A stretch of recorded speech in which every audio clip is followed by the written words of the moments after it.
Hi everyone, it's great to be here again with you and to be with you, Dayna.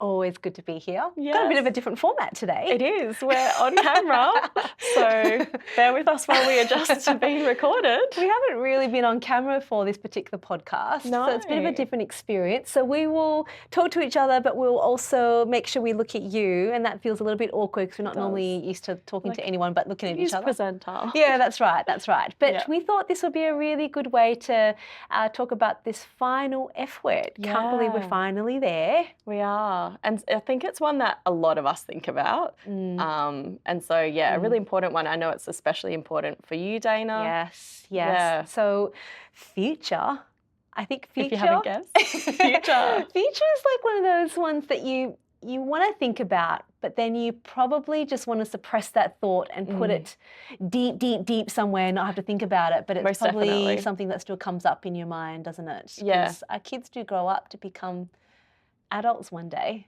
That's just still a crazy thought for me, but Yeah. Definitely, as you say, it's something that's starting to creep in now, thinking about what that looks like. Yeah, and we talk a lot about growth, right? So like our children do grow, they get taller, they get heavier. That sometimes dictates a lot of the decisions that we might make. Yes. And we've covered that a fair bit in the pod already about, function, and we talk about fitness, the reasons we might do that to prevent you from having to carry.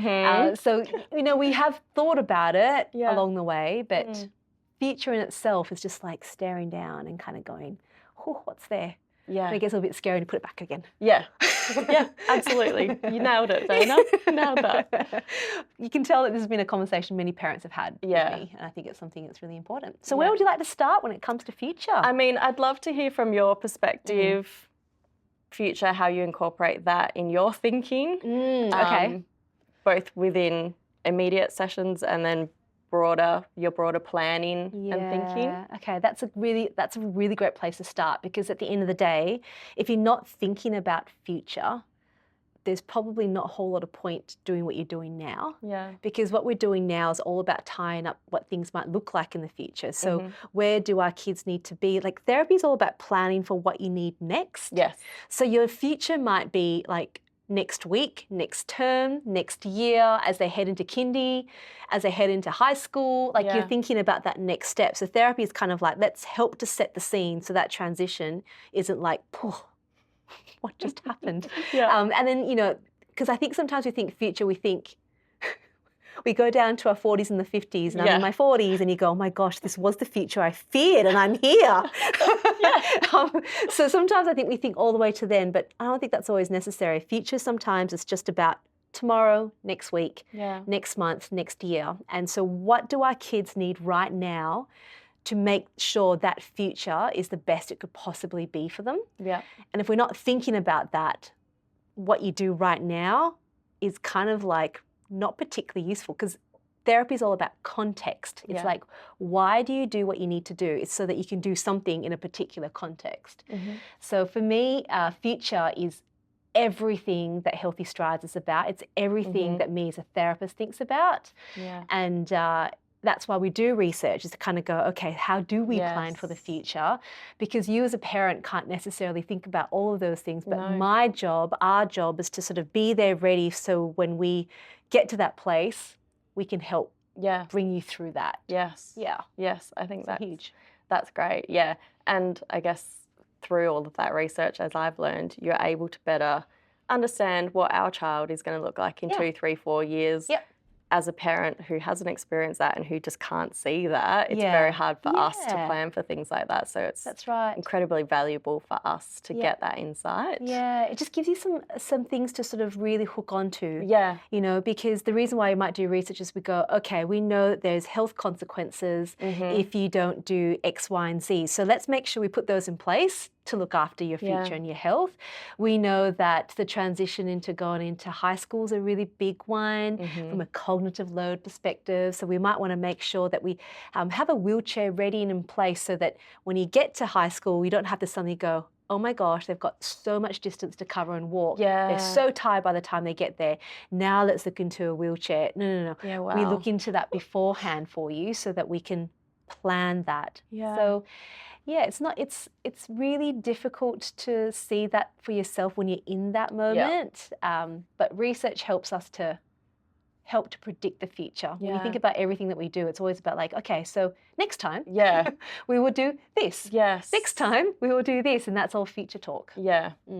Yeah, I know for me, future was a really difficult one when our little guy was first born and in those first couple of years, because we didn't at that age know what his mobility would look like, what his communication was going to look like. Yeah. And so trying to picture school was really difficult for us. Of course. We had, I literally couldn't picture, is he going to be in a wheelchair? Is he going to be in a walker? I just had no idea, which made it really difficult to picture him in my head and what that future looks like. So I think it was all very much immediate in those first few years, exactly as you say. It was literally the next day or the next week or the next month that we were planning for. It's just getting him up, and then what does that look like, and then how do we help him find his right mobility device and all of those sorts of things. And now we're sort of coming into, and then it was school, that prompt of, hey, what are you going to do when he starts school next year or in 2 years, and going, oh my gosh, okay, now I have to think about these things, and then factoring that into his programs and his therapy outside of Healthy Strides as well. And now we're sort of at the stage where we're in school and I'm actually thinking bigger than that. And there's so many things that prompt different thoughts about the future. Yeah. So what are some of those for you? Like, I think medical appointments now are more sort of future-based, whereas before it was always immediate, like what's happening, how's seizures, how's this, how's pain, checking his range and tone. Yeah, right. All of those sorts of things. What do we need to do immediately to help with that? And now it's sort of more, we're having the conversations about preventing surgeries or delaying surgeries, pushing out surgeries and things like that. So better understanding what can we do to do that, to prevent those surgeries or to delay those surgeries a bit longer. And heart health is another thing that we're starting to think about, like mobility. Okay, so the mobility was immediately focused around how can he participate with his friends and things like that. But now it's sort of like, is he doing enough? And, his fitness and his health. Flooding in, don't they? Yeah, and like different appointments, different promptings sort of make me think, oh my gosh, I have to start thinking about all these things. Mental health is now something that we start thinking about. Are we doing enough for his mental health? Is he getting enough time outside? Is he having enough time with friends? Is he participating enough with friends? And all of those sorts of things that as a little baby, mental health was more related to like, is he getting enough cuddles? Is he getting enough love? And now it's thinking broader than that. And oh my gosh, the list goes on, Dayna. I can tell. Because the minute you sort of open that, it's almost like floodgates, right? Which is why you do need a framework to help you pin things on. And this is why we love the F word so much, because everything that you said there, you can kind of go, okay, thoughts run wild. Let's put that all into a framework, because then you have an ability to make it possible. I love how Renee spoke about that earlier on, like all these thoughts. Now the F words gives me the framework. So mental health. Let's talk about fun. Like fun sounds like fun almost undersells it sometimes, because you're like, fun, yay! But fun is actually mental health. It is about what is that person doing that's fulfilling and filling their cup. Because for some kids, there'll be certain interests that they love to do that calms them, that gives them that ability to refresh, and then they can face the next part of their day of their life. So it might just be the iPad. It might be something like being part of a sporting group. Whatever it is for them, we need to know what kids like. We need to make sure we cherish those times, because that's why we talk about in therapy, we really don't want them crying. Because if they're crying, you're setting up the stage for poor mental health in the future, because their crying signals aren't being taken seriously. So that's why we talk about it. It's because we're thinking about the future. We're constantly going, okay, what is it that I like? So it is okay to follow your child's lead and go, you know what? This isn't working. They're upset. I'm upset. What's this going to serve right now? We want to look after the child's future mental health, because these little gains that you get here, whatever they might be, it's not worth it, because we are thinking about what they like and enjoy. So it is absolutely okay to follow their lead. So, you know, are you spending time with friends and family? Well, you need to be guided by that. Because if you are spending time with your friends and family, your whole family unit as a whole is ready to go. So as your little boy gets older to become a very big boy, as he's likely to be, you already have the friends and family in place that understand him, can support you, can support him. And so that future doesn't look so scary because you've got community. You're doing life together. And then you talked about heart health. Well, that's why we think about fitness, which we've covered extensively on this pod. And then fitness is about making sure that we're looking after their ability to move efficiently, to raise their heart rate, to look after their health, so they're not sitting too much. And that's kind of our role, is to help to break down those large periods of sitting. So everything you spoke about there, if you put it into a framework and map it out in the F words, I guarantee you it'll help you feel more at ease that you are doing everything right, and that you might have little areas you go, you know what, we don't see enough friends. We don't do that. That must be our priority for this next term. And then you can prioritize that, but not to look at the future and one big scary blah that's there in front of you. And it's easier said than done sometimes, but you have to have people around you to kind of maybe make you slow down a bit. And I get those moments where I think about, oh gosh, you know, all these things are happening. There's changes that are happening in the industry. What do we do? And I wrote to a friend of mine who's in the US, and all she said to me was, Dayna, focus. This is what you need to do right now. And I was like, okay. Got it, check. Okay, off you go again, because the big picture can be a bit scary. Definitely, like you say, I am already thinking about when my child is 6 foot, whatever he's going to be, and what does community access look like? Everyone's going to look at this video and go, how's your child? 6 foot, Kate? My husband's very tall. For context. Like I do start thinking about support workers. You know, we have a beautiful team of support workers that are all female. When he's older, we're going to have to get some males who are able to assist him, and where will they take him? What will they do? All of these sorts of things. Once he's a big guy and he might not want to use his wheelchair, he might want to sort of walk around a bit, and that I don't know what that will look like when he's older. And there's just, what does participation look like for him? What will his communication look like? I think there's just something that keeps you up at night. Most definitely. So it's easier to think about the immediate future. But now I think we are at that age, as I said, because we're seeing how much he's growing and, you know, how busy and active he is. I'm like, oh my gosh, what are we going to do when we don't have all the supports that we have now in this like younger pediatric setting? That is definitely something that worries me. That worry hopefully can be put more at ease by thinking about the priorities that we put in place right now. So right now, I guess if we think about what you were just saying, like if we think about the therapy in the pediatric setting, where resources are much more abundant than they are. Most definitely. And not even just from an NDIS perspective, but from like just people support. There just tends to be more around that pediatric group. It really falls off a cliff. Even at hospital a certain age. setting, everything, the health setting. All that changes a lot. So let's park that for a moment. But in the immediate, what does that mean we do? It just means all the therapy we do has to have very clear purpose. So does it really matter if they can stand on one leg for an extra 2 seconds? Probably not. Does it really matter if they can hold their head up for an extra 5 seconds? Probably not. But let's make sure that whatever it is we're learning to do, we've got the resources to support them to do it as independently as possible.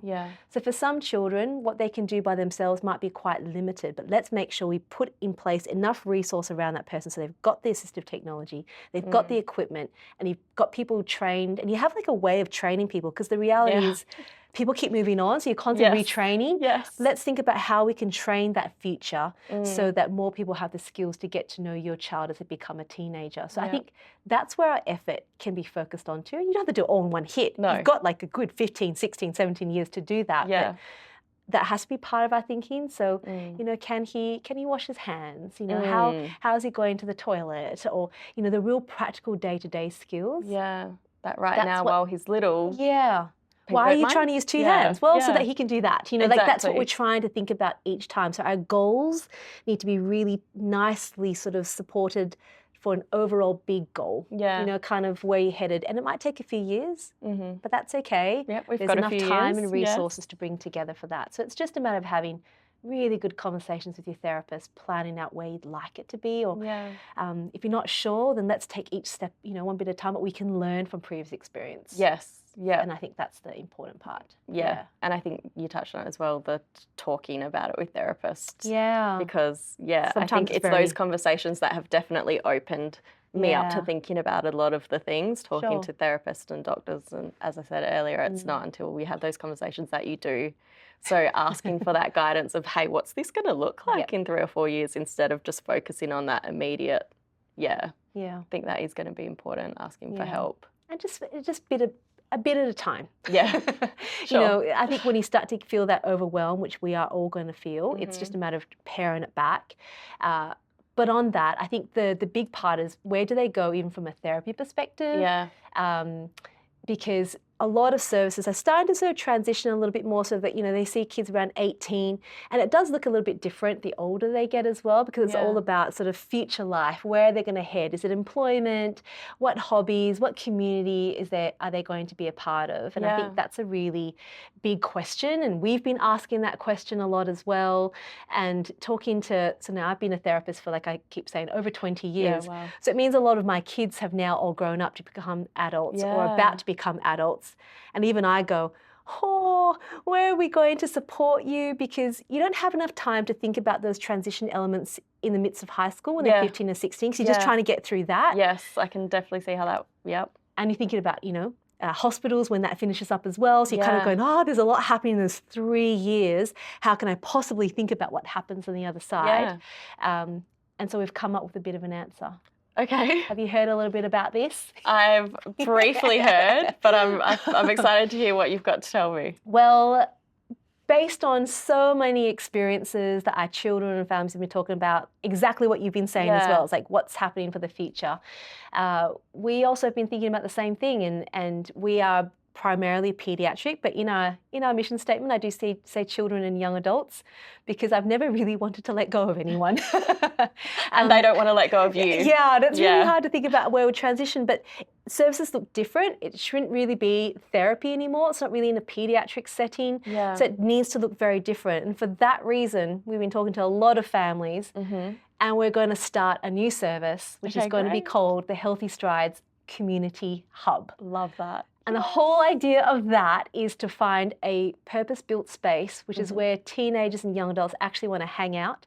Whether they use the word hang out anymore or not, I'm not sure. But I'm sticking with it. I'm in my 40s. They hang out somewhere. They hang out. This is where they can hang out. And it's a place where they can hang out, have food, play video games, where they can engage in things that help them with their fitness, learning daily skills that help them to be more independent. We're really wanting a purpose-built space for this. That's amazing. And it's a place where they'll transition out from Healthy Strides into that. So from 15 years of age, we want to start early so they can be familiar with the place, familiar with the team. And then the whole idea of that is that we work really hard to find all those different services that will be perfect for them as they become adults. Amazing. But we need a period of time to do that. A very focused period of time. So hopefully when we think about future, it's not so daunting, knowing that we're going to put this together. And they've got somewhere to go. After high school, what does that look like? Where their days are suddenly free, and where can their support team take them? Support workers will be able to bring them. They can bring them along, they can hang out. I love that. But still engaging in things that are important. So doing things like fitness, doing things that are where they can develop their hobbies and be the person that they want to be. They've done all this therapy, so what for? This is the why. This is the part where we need to build in together. So, and it's a safe community that's accepting, and it's made to accommodate them for all of their needs. That's right. And we're talking to so many families to make sure that we design this the way that they want it to be. Like we did with Healthy Strides here, we've designed it exactly how families wanted it, took everyone's feedback and just did it that way. We'll do exactly the same for this. So it's early days. We are seeking as much support as we can, and we want to build the place that we want our children to grow up into as they become young adults. Question for you, Dayna. What can we as families do to support you and get this happening? Well, reach out to us. Let us know that you are interested in helping out in the first place. We want to run some fundraisers as well because we want to generate a bit of a resource to help us to buy some essential equipment that we might need for the space as well, renovations, you know, looking for the space itself is going to be really important. So yeah, if you're interested and you've got big ideas, share them with us because it's the early days still. Yes, great. But yeah, please let us know if you're interested because that'll help us to push it forward, be part of the interest group and help us with some fundraisers if you're interested in things like that. Most definitely. Yeah. Yes. That's what I'm sure I'm not the only one that wants to be involved. Yeah. Let's get this place ready for them. Huh? Yes, that would be amazing. Yeah. So that's Future. Dayna. Okay, cool. What a perfect way to talk Great introduction to Future. That's just brilliant. Thank you so much. Oh, you're so welcome. Let's make it happen. Yes, let's make it happen. So stay tuned. I hope that was really helpful for you because Future is actually what it's all about. Yeah. And I know it's on everyone's mind. So look, we've heard it. So let's try to put something together for you. So exciting. Talk to you again next time, everyone. Bye. Bye.